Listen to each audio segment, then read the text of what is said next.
Well, a warm welcome to everyone who is online, West Tonka, Bush Lake campus, as well as everyone here at Chanhassen. And we are kicking off our Advent series today. It's called the Gift Exchange. And what you can anticipate over the next couple of weeks are more stories. So every single week, we're going to hear a story from our church family. And it just reminded me of this, that how many know that the church is not a building? The church is people. And we've been blessed with some pretty amazing people here as part of the Westwood community. So can we do this? Can we say thank you to the Torres family for their willingness to share their story with us as we kick off Advent? And so I'll have a story for you, just to keep that theme going forward here. A couple of weeks ago, I got a lot of grief because I confessed that our family put up our Christmas tree 2 weeks before Thanksgiving. And same sort of reaction. But as with all stories, there is a story behind the story. So how this all kind of transpired was the night before I infamously put up the Christmas tree, we were over to some people who invited us over, friends of our church. And they were, let's say they were well-versed in having all of our family over because they invited all 4 kids too, which, if you ever decide to do that, I will forewarn you. It's an experience. But this family decided to take us up on that. And when we walked into the house, they had gift bags for each of our kids. And there was a name on it. And inside the gift bag were crafts and crayons and things to keep them distracted, which is very, very good. But also, there was a Christmas ornament in each of the bags for each of the kids. So you can just imagine with me what the car ride felt like the night of, when we're going back home, and then the next morning. It was, Dad, come on, we want to put the Christmas tree up. So I caved. But Annie was she was a conspirer in this too. So I went downstairs and I got the tree and I'm setting it up. And then I realized that my least favorite part of setting up the Christmas tree is the Christmas lights, because I had wrapped them in a very specific way the Christmas before. So I did not have to take good 30, 40 minutes untangling the knots that somehow always appear after they sit in a box that doesn't move, but that did not seem to help. So I spent an hour, or not an hour, probably a half hour or so untangling all these lights. So I got the lights all ready to go, and as I'm stringing them around the tree, my kids are so excited to put these ornaments up that they have moved chairs up to the base of the tree, and they're climbing for who's going to get the best position, who has their ornament highest on the tree. So the ornaments are up and the tree is strung, and then I plug in the lights, and they don't work. Which someone came up to me afterwards when I shared this last service, and they're like, the first rule of lights is you have to plug them in first. I said, no, I forgot that rule. And then here I am. This is how crazy I am. I'm going to different outlets thinking that's the problem. I'm like, no, the lights do not work. And here I am, the kids are excited, their ornaments are up, and I'm not in the best of moods. And this season, right, Christmas, it's got joy, it's got delight, it's got wonder. And here I am, and I'm not feeling any of those things. I'm annoyed, I'm frustrated, and I'm even a little deflated. I'm like, I spent all this time and it didn't go exactly as I planned. And again, it's a petty situation, I know. But it reminded me that, this season, for all of its joy and its wonder, sometimes there are feelings that bubble up inside of us that we seldom want to admit. They don't fit really with how we're supposed to feel in a time like Christmas. Here's some examples. Maybe sometimes jealousy can rise up in us during this season, because people are exchanging gifts and we wonder and we think or we wish someone gave that to me.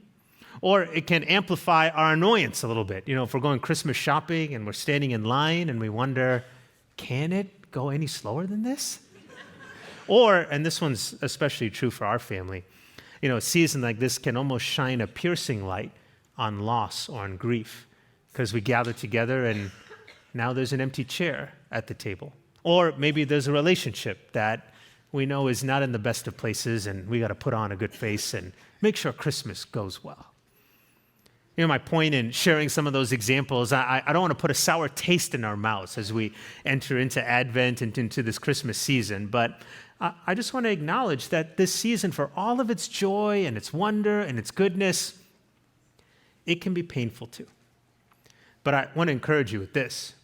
There is also no better season for us to look to God, for us to bring to him all that we're working through and dealing with, because God in his goodness, he's waiting with open arms to receive all of who we are, even the parts of our lives that maybe we don't want to admit sometimes. And really, that's what this series, the Gift Exchange, our Advent series, is all about. It's this beautiful idea that an exchange happens at Christmas. I mean, think about it like this. The birth of Jesus inaugurates the great exchange, that God so loved the world that he gave his one and only Son, so that you and I could have life and life eternal. John 10:10 says, so that we could have life and life everlasting. You know, we say at Westwood that we practice this thing called the rhythm of life. We live with open hands. God gives, we receive. But that rhythm also says that we too can be givers. And I just want you to know that we can give to God. We can offer things back to God as well. That's what the rhythm of life is about. And we can offer to him our hurt, our worry, our confusion, our loneliness, our inadequacy. You could fill in the blank. And to our surprise, God welcomes those gifts. And in exchange, he gives to us gifts that keep on giving. Hope, peace, joy, love. That can happen if we have maybe the humble courage to offer to God really what's happening in us and to us. And if we're honest, sometimes our lives can feel like a Christmas tree with lights that have grown dim, or maybe they're flickering, or maybe they're even completely out. It's a way to say that we experience pain and loss along the way. And I just don't think it's in our best interest to shove that down, to ignore that this is a real dimension of what it means to be human.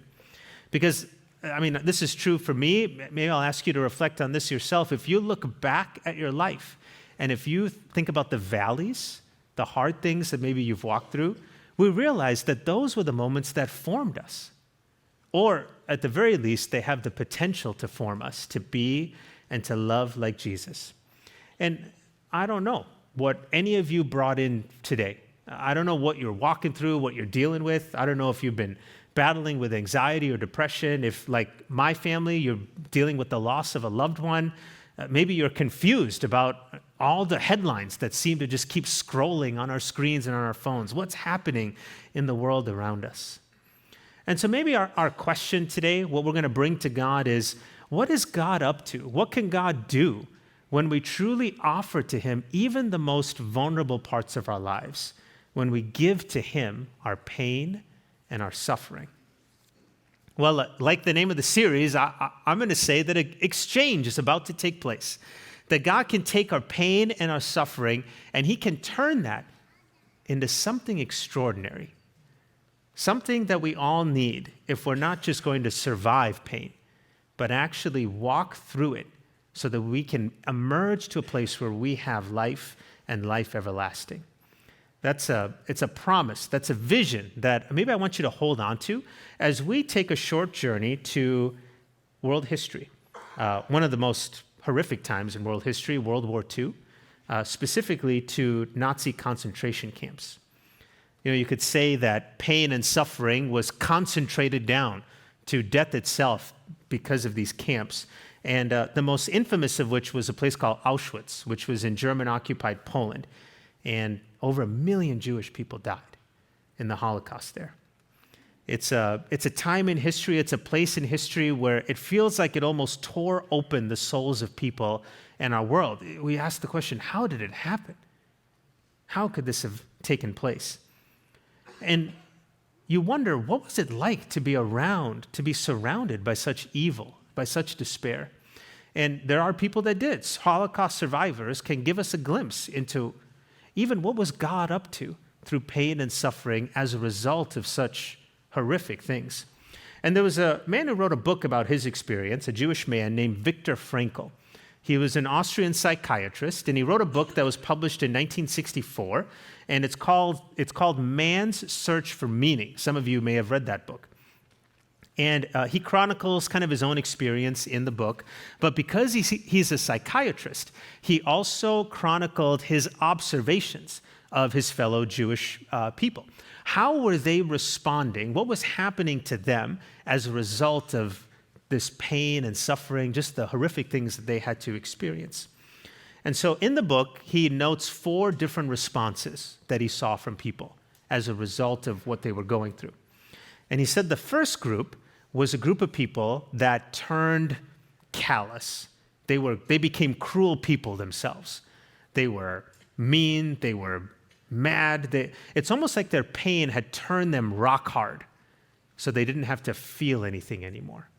He said that was the first group that I noticed. He said there was a second group that I saw, and they gave up.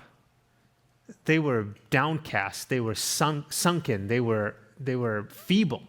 It's almost like their pain had broken them down to nothing. They were just existing. They had nothing else to live for. And then he said, I saw a third group of people, and they had what Frankl calls a survivor's mentality. They had this positive outlook. They believed that their circumstances would get better, that their lives would be restored back, and the fact that they longed for the life that they used to have, it kept them going through the pain and through the suffering. And then Frankl said there was one last group, and he said it was the smallest group by far. And he described them this way. He said, I saw a people who had kept their full inner liberty and strength. He describes them as people who were able to stay kind. They were buoyant. Everything tried to shove them down, but they just kept rising back up. And he said there was something about them that almost fought back against their oppressors, but not with force or with anger, but with love and with life. What was it about that fourth group that made them stick out to Frankl? What was it about them that I'm sure you're thinking was able to bring them to a place where they could walk through pain and suffering with a glow still in their eyes? How did life in a concentration camp not turn them callous or reduce them down to ashes? How were they able to get through it without even needing to hold on to this belief that they would just go back to their old life? Now, I know these are extreme examples of pain and suffering. And there'll be few, if any of us, who even have even a small glimpse of that kind of despair in our lives. But there's something about Frankl's observations that I just find so relatable. Again, we weren't living in World War II times by any means, but just think of our collective time during the pandemic over the last few years. I mean, some of us were hardened by that experience, maybe because of loss of loved ones. Some of us maybe felt like, just throw in the towel, like, I don't know what to do. Where are we going to go? What's it going to be like? It felt like all of us wanted things to just go back to how they were. And here we are, knowing full well that things have changed. The world has changed. We have too. Things don't always go back to how we wish they used to be. And so if that's not it, if the belief that things will just go back to how they were isn't enough, what was it that allowed even Holocaust survivors to keep going with kindness and buoyancy in their lives? Well, Frankl observed that group had something beautiful. What differentiated them is they had hope. Simple, powerful hope. Listen to the words from the Apostle Paul here. He writes this in Romans chapter 5, verses 3 and 5.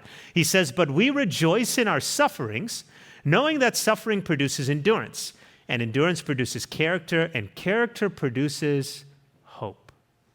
And hope does not put us to shame. Hope does not disappoint, because God's love has been poured out into our hearts through the Holy Spirit who has been given to us." You know, I think of Frankl's observations. I think of Paul's God-inspired words here, and I think you could say it like this. There's no way to get through life unless you know how to get through suffering. And there's no way to get through suffering unless you have hope. Think back to the people that Frankl observed in his experience as a Holocaust survivor. That first group, you could say, simply had no hope. And so their suffering turned them to stone. The second group, you could say, lost their hope. And so their suffering turned them into a puddle.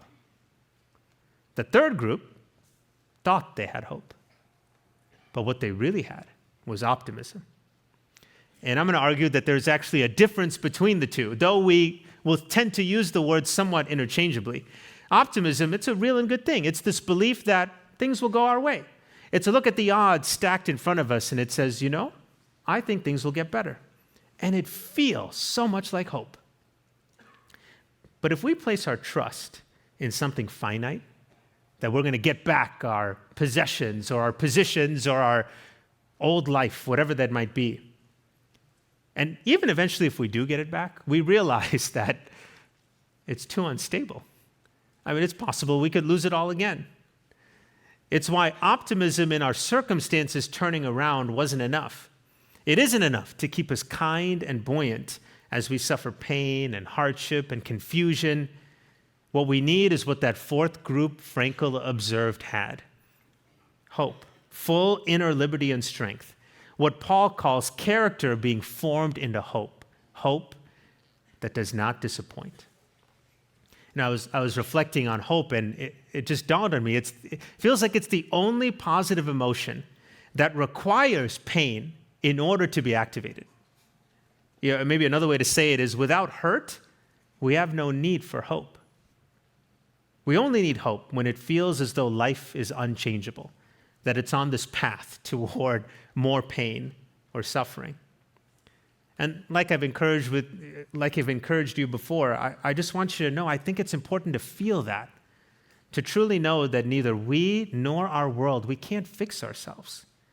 Because without that admission, that maybe we're inadequate, that we're not able to do this by ourselves, we leave room for the miracle of hope when we're willing to admit that. Speaking of the word hope, in the Hebrew language, there are two primary words for hope. One is the Hebrew word yahal, and the other is a Hebrew word called kavah. And they both literally mean to wait. And the word kavah is actually really interesting because it comes from the root word kav. And kav is the same Hebrew word for like a cord or a string. And so the picture in the Hebrew imagination for hope is a picture, if you can imagine this in your own mind, think of a cord that you're wrapping around and you're pulling it tight. And hope is this idea that things will stretch us over time and tension gets produced.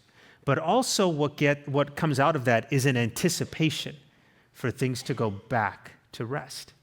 And so the picture in the Hebrew imagination of hope is a picture of a cord or a string being stretched to its limits, and the anticipation that comes with believing that God will intervene. And in fact, that's the kicker about hope, biblical hope. It's actually less about the what, the where, the when, the how. I'm going to argue that's optimism, good thing. Hope is about the who. And who are the people of the Bible compelled to place their hope in? Unsurprisingly, it was God. Because he was the one that rescued them out of slavery in Egypt. He was the one that fought their battles when they were trying to defend their land. He was the one that restored their land after they were taken as captives and exiles. And so because he did it before, the people of the Bible waited in anticipation, sometimes even in tension, like a cord being stretched to its limits, for God to do it again. They waited. They hoped. Because the only way to look forward sometimes is to first look back. And the people of the Bible looked back and they saw how God intervened in their world and in their lives. And their hope, their waiting on God to be God kept growing as they remembered his goodness and his faithfulness. Isaiah picks up on this theme as he is encouraging his people in their own time of pain and suffering. Listen to his words here in Isaiah 40, verse 31. But they who wait, there's that Hebrew word kavah, but they who wait, hope, kavah, for the Lord, shall renew their strength. They shall mount up with wings like eagles. They shall run and not be weary. They shall walk and not faint. Like Paul, Isaiah is encouraging his own people. And now I think an encouragement to us with that beautiful truth. Here it is one more time. There's no way to get through life unless you know how to get through suffering. And there's no way to get through suffering unless you have hope. Unless you kavah. Unless you are like a cord that though it's stretched, it's not easily broken.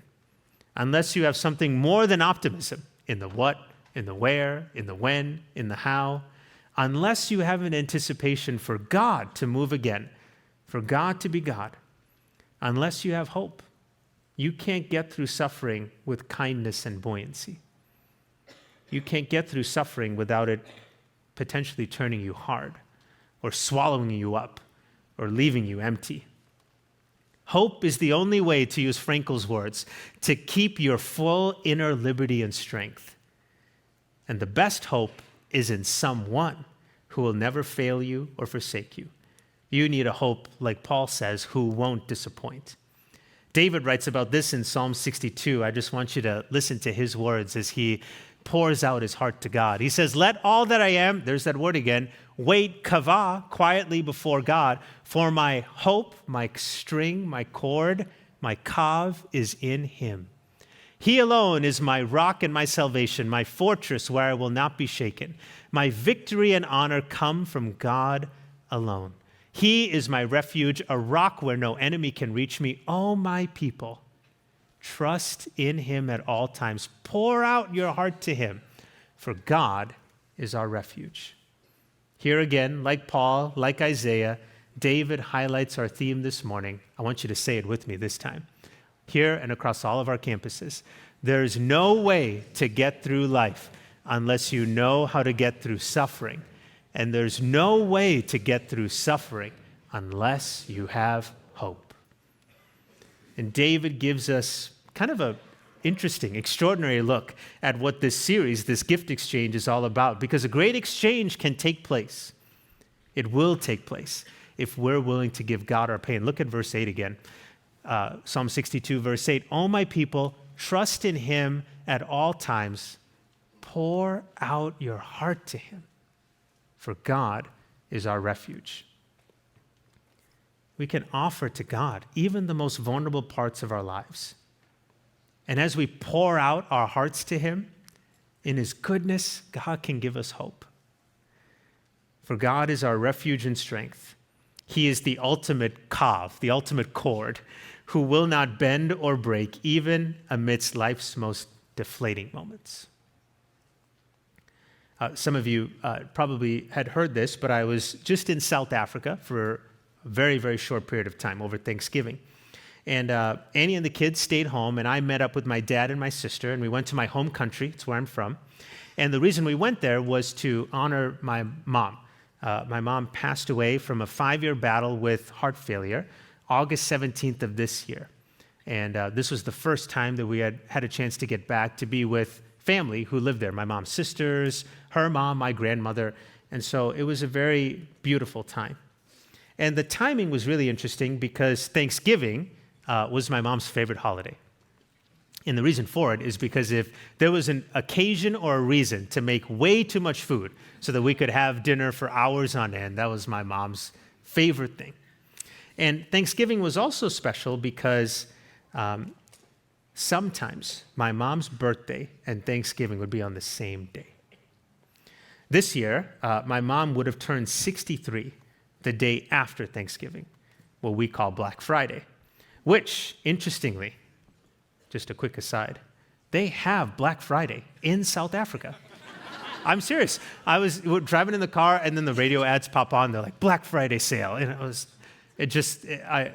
I was so confused. I thought I was back in the United States, but nope. I was on the African continent, and anytime I travel, I have to make sure I buy the kids something. So I was a participant in Black Friday shopping this year, albeit on another continent. And it was a little bit more civil there because it isn't as, it's not as well known. But that Friday, Black Friday, what would have been my mom's 63rd birthday, there was a memorial service that was also held for her in the church that I grew up in. And it was a surreal experience walking in there. For one, we have winter, it's their summer because opposite hemispheres. So it was 95 degrees and humid at 10 a.m. in the morning. And this church was not outfitted with the modern conveniences of air conditioning. So I know I should not be complaining because it's cold here, but it was hot.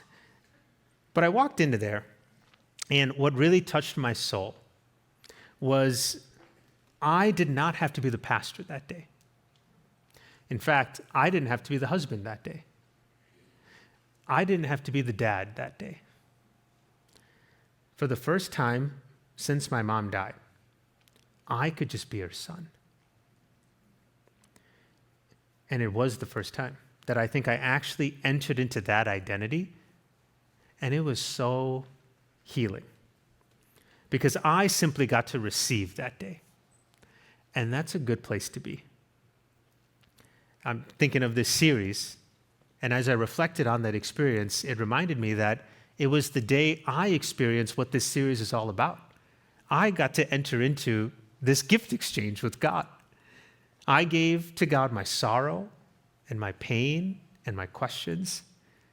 And through the simple melodies of song, through the encouragement of Scripture, through my family being around, I received back hope.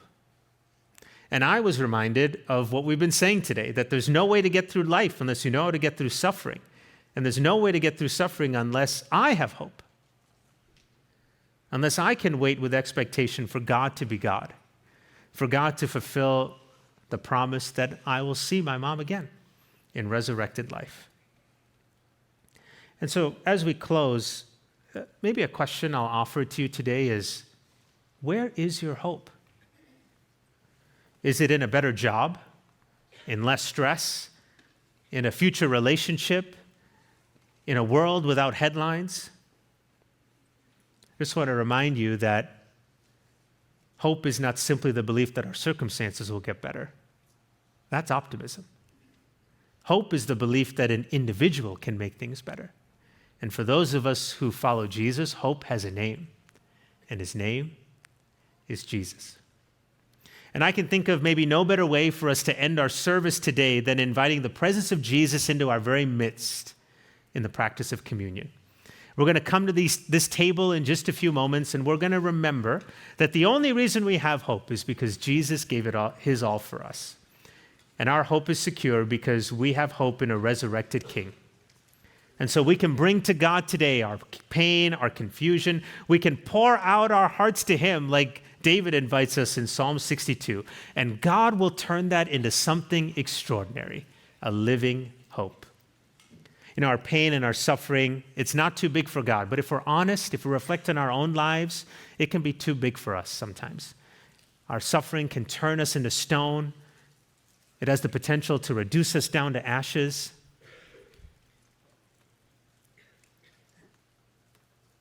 And we need more than optimism today. We need hope in God. And because of that, when we have that, we can, like Isaiah says, we can mount up on wings like eagles. We can run and not be weary. We can do what Paul says, that we can actually not just survive, we can rejoice in our sufferings because we have a hope who won't disappoint. And his name is Jesus. Jesus is the reason that we can enter into life and life abundant. He's the reason that we can realize that the only way that this works, the only way that there's no way to get through life unless you know how to get through suffering, and there's no way to get through suffering unless you have hope. The only way that that becomes true is if we have Jesus, if our hope is in him. And so I pray that you pour out your life to him today, like David invites us to. And as you do that, I pray that you receive God's hope. You know, our pain and our suffering, if we're honest, sometimes we get stuck in it. Sometimes it feels like our identity because we've gone through a lot, either recently or in our lives. But today is a day that you can receive the hope of God, a hope who won't disappoint. His name is Jesus. And so as we close our service and get ready for communion, I'm going to invite you here and across all of our campuses, those watching online, could you open your hands with me? And I just want to pray a prayer of blessing over you this morning. So God, you see every hand opened up, and it's this beautiful acknowledgement, Lord, that our lives are in need of you. Our lives, we look back at them and we realize we can't get through it without knowing how to get through suffering. And the beautiful truth, Lord, is that you give us a way forward in our suffering. You give us hope.